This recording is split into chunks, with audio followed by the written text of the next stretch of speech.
Assalamualaikum warahmatullahi wabarakatuh. Kali ini saya akan membahas tentang sejarah perkembangan bahasa Indonesia.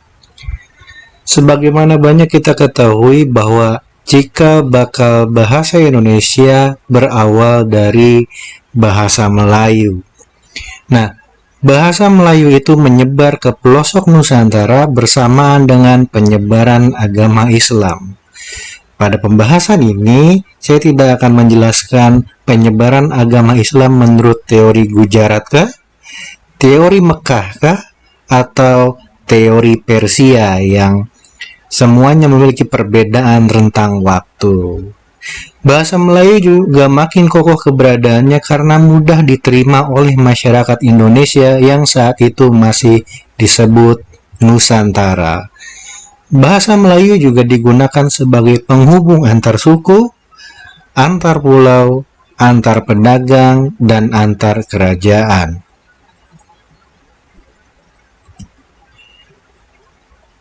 Bahasa Melayu mulai dipakai di kawasan Asia Tenggara sejak abad ke-7. Bukti-bukti yang menyatakan itu adalah dengan ditemukannya prasasti di Kedukan Bukit Berangka tahun 683 Masehi di Palembang, Talangtuo Berangka tahun 684 Masehi di Palembang, Kota Kapur Berangka tahun 686 Masehi di Bukit Barat, dan Karang Birahi Berangka tahun 688 Masehi di Jambi. Prasasti-prasasti itu bertuliskan huruf Pranagari berbahasa Melayu kuno. Perkembangan bahasa Melayu di wilayah Nusantara memengaruhi dan mendorong tumbuhnya rasa persaudaraan dan rasa persatuan bangsa Indonesia. Oleh karena itu, para pemuda Indonesia, bukan yang ini, pemuda yang ini maksudnya, para pemuda Indonesia yang tergabung dalam perkumpulan pergerakan secara sadar mengangkat bahasa Melayu menjadi bahasa Indonesia, menjadi bahasa persatuan untuk seluruh bangsa Indonesia. Sebagaimana termaktub dalam Sumpah Pemuda, bukan pemuda yang ini. Nah, maksudnya pemuda yang ini pada tanggal 28 Oktober 1928.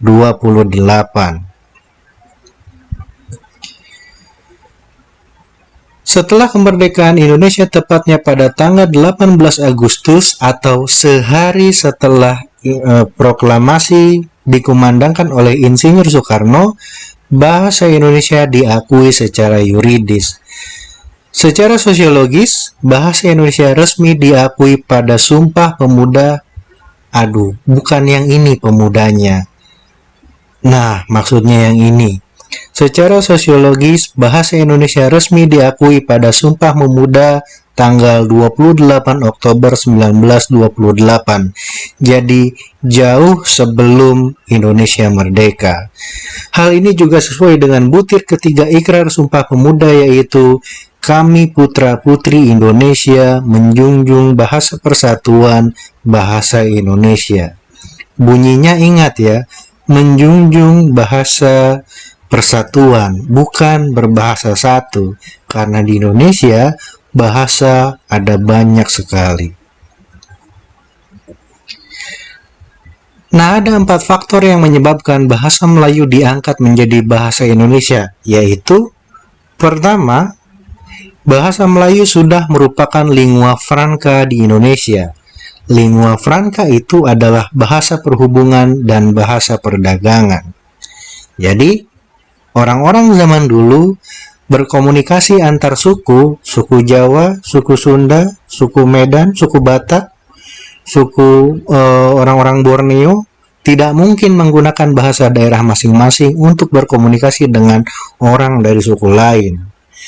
Masalahnya bisa kacau, karena dalam bahasa Jawa, cokot artinya gigit, sedangkan dalam bahasa Sunda, cokot artinya ambil. Dalam bahasa Jawa, gedang artinya pisang, dalam bahasa Sunda, gedang artinya pepaya.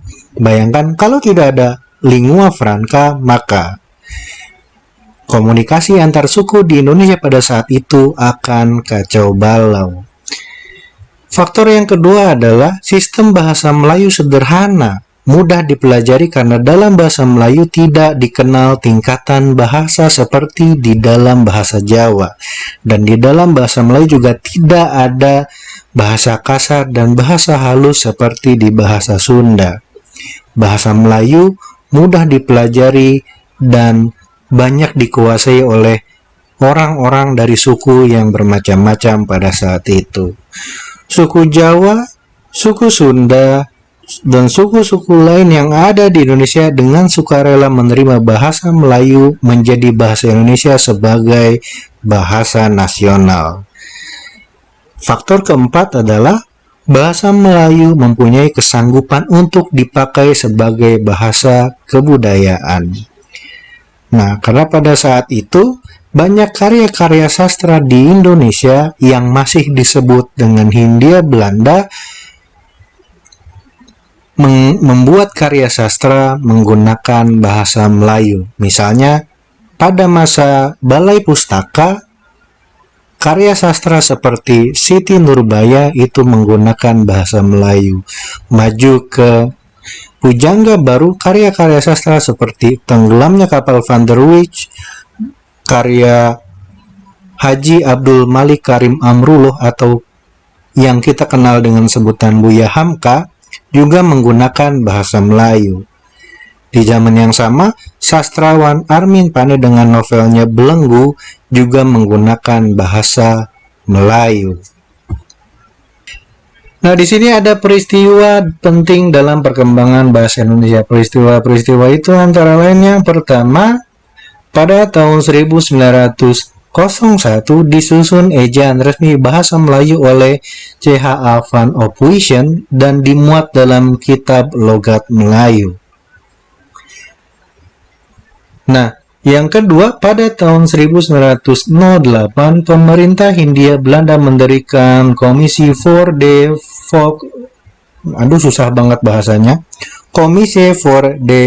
Volkslectuur melalui surat ketetapan Gubernur Men tanggal 14 September 1908 yang bertugas mengumpulkan dan membukukan cerita-cerita rakyat atau dongeng-dongeng yang tersebar di kalangan rakyat serta menerbitkannya dalam bahasa Melayu setelah diubah dan disempurnakan. Kemudian pada tahun 1917 badan ini diubah menjadi Balai Pustaka yang sampai saat ini masih tegak berdiri.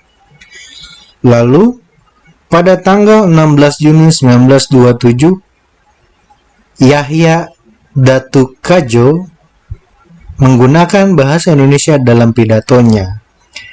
Datuk Kadjo adalah orang yang pertama kali dalam sidang Volksraad seseorang berpidato menggunakan bahasa Indonesia. Dan tanggal 28 Oktober 1928, secara resmi Muhammad Yamin yang waktu itu masih muda mengusulkan agar bahasa Melayu menjadi bahasa Persatuan Indonesia.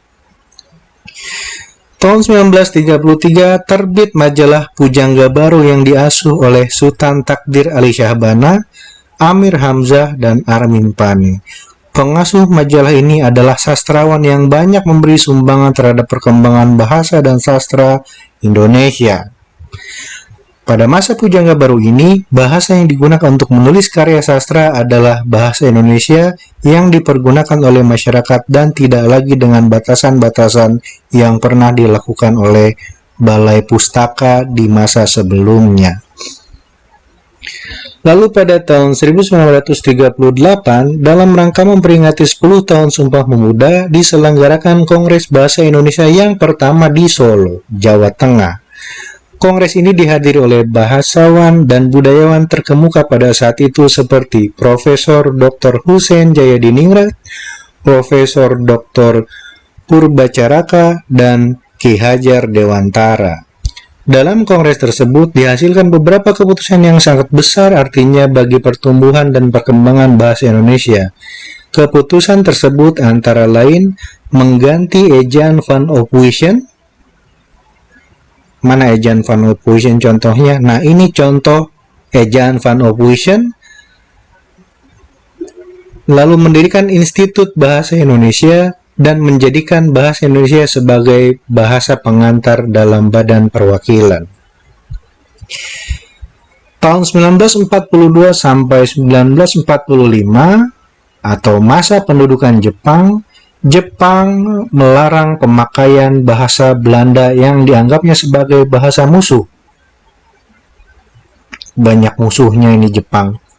Penguasa Jepang terpaksa menggunakan bahasa Indonesia sebagai bahasa resmi untuk kepentingan penyelenggaraan administrasi pemerintahan dan sebagai bahasa pengantar di lembaga pendidikan, sebab bahasa Jepang belum banyak dimengerti oleh bangsa Indonesia. Ya iyalah, susah bahasa Jepang. Hal ini yang demikian menyebabkan bahasa Indonesia mempunyai peran yang semakin penting. Lalu pada 18 Agustus 1945, sehari setelah kemerdekaan Republik Indonesia, bahasa Indonesia dinyatakan secara resmi sebagai bahasa negara sesuai dengan bunyi Undang-Undang Dasar 1945 Bab 15 Pasal 36 yang berbunyi bahasa negara adalah bahasa Indonesia. Lalu 19 Maret 1947 berdasarkan SK nomor 264 BHG.A/47, Menteri Pendidikan, Pengajaran, dan Kebudayaan Mr. Suwandi meresmikan ejaan Republik sebagai penyempurnaan atas ejaan sebelumnya. Ejaan Republik ini juga dikenal dengan sebutan ejaan Suwandi. Sebentar, kita cari ejaan Republik. Mana Republik? Nah, ini contoh ejaan Republik. Lanjut. 1948 terbentuk sebuah lembaga yang menangani pembinaan bahasa dengan nama Balai Bahasa. Lembaga ini pada tahun 1968 diubah namanya menjadi Lembaga Bahasa Nasional dan pada tahun 1972 diubah menjadi Pusat Pembinaan dan Pengembangan Bahasa yang selanjutnya lebih dikenal dengan sebutan Pusat Bahasa yang masih tegak berdiri sampai sekarang. Lalu 28 Oktober sampai 1 November 1954 terselenggara Kongres Bahasa Indonesia kedua di Medan, Sumatera Utara. Kongres ini terselenggara atas prakarsa Menteri Pendidikan, Pengajaran, dan Kebudayaan Mr. Nadiem, bukan Pak Nadiem, Mr. Muhammad Yamin.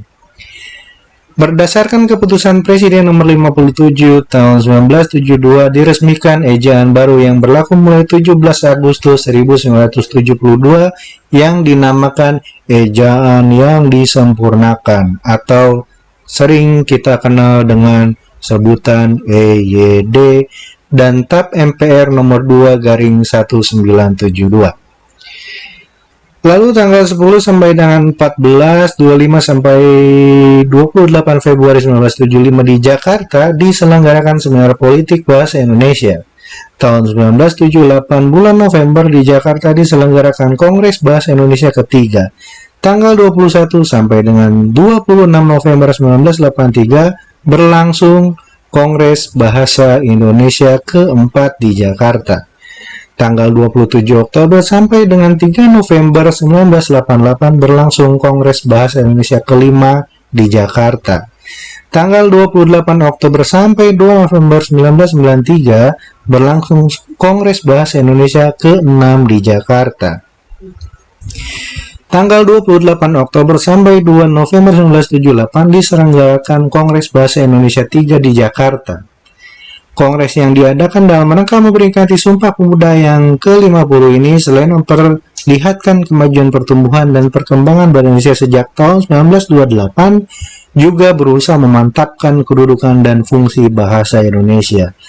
Lalu, tanggal 21 sampai 26 November 1983 diselenggarakan Kongres Bahasa Indonesia keempat di Jakarta.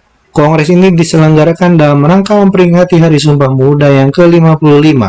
Dalam putusannya disebutkan bahwa pembinaan dan pengembangan bahasa Indonesia harus lebih ditingkatkan, sehingga amanat yang tercantum di dalam garis-garis besar haluan negara yang mewajibkan kepada semua warga negara Indonesia untuk menggunakan bahasa Indonesia dengan baik dan benar dapat tercapai semaksimal mungkin. Tanggal 28 Oktober sampai dengan 3 November 1988 diselenggarakan Kongres Bahasa Indonesia kelima di Jakarta. Kongres ini dihadiri oleh kira-kira 700 pakar Indonesia lah dari seluruh Indonesia dan peserta tamu dari negara sahabat seperti Brunei Darussalam, Malaysia, Singapura, Belanda jadi sahabat, Jerman, dan Australia. Kongres itu ditandatangani dengan dipersembahkannya karya besar Pusat Pembinaan dan Pengembangan Bahasa kepada Pencinta Bahasa di Nusantara, yakni KBBI dan Tata Bahasa Baku Bahasa Indonesia, yang sampai sekarang terus diperbaharui. Lalu tanggal 28 Oktober sampai 2 November 93 diselenggarakan Kongres Bahasa Indonesia ke-6 di Jakarta lagi. Pesertanya sebanyak 770 pakar bahasa dari Indonesia dan 53 peserta tamu dari mancanegara meliputi Australia, Brunei Darussalam, Jerman, Hong Kong, India, Italia, dan Jepang. Masih ada Rusia, Singapura, Korea Selatan, dan Amerika Serikat.